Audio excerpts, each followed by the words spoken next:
আসসালামু আলাইকুম। আপনাকে ধন্যবাদ মাননীয় স্পিকার। আমি উপকূলীয় জেলা বরগুনা জেলা থেকে এসেছি। আমাদের জেলাটি সিডর, আইলা, আমফান, বুলবুল কবলিত একটি জেলা। এই জেলায় প্রায় এই যে এখন যে সময় গ্রীষ্মকাল, বর্ষাকাল, তারপরে শরৎকাল, ভাদ্র আশ্বিন মাসে হঠাৎ ঝড়ে বজ্রপাত হয়ে মাঠে কর্মরত কৃষক, সাগরে কর্মরত মাছ ধরারত অবস্থায় জেলে এই বজ্রপাতে মর্মান্তিকভাবে মারা যায়। তাই মাননীয় দুর্যোগ ও ত্রাণ ব্যবস্থাপনা মন্ত্রীর আমি দৃষ্টি আকর্ষণ করছি, তিনি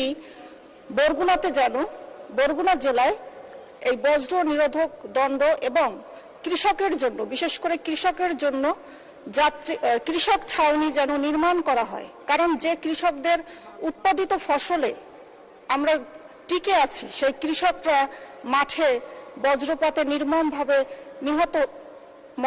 মৃত্যুবরণ করে। খুব বেদনার সাথে বলতে হচ্ছে, বছর 3 আগে আমার একজন ছাত্র ও কৃষক ঘরের সন্তান আকাশে মেঘ জমতে দেখে মাঠে গরু আনতে গিয়ে ওখানে বজ্রপাতে মাঠি নিহত হয়, যেটি এখনো আমাকে আমার চোখের অশ্রু ঝরায়। তা আমি মাননীয় মন্ত্রীর কাছে একটাই দাবি জানাই, বরগুনা জেলায় বজ্র নিরোধক দণ্ড এবং কৃষকের ছাউনি নির্মিত হোক, সুরক্ষিত থাকুক আমাদের কৃষক, আমাদের জেলে। জয় বাংলা, জয় বঙ্গবন্ধু। আপনাকে ধন্যবাদ মাননীয় স্পিকার।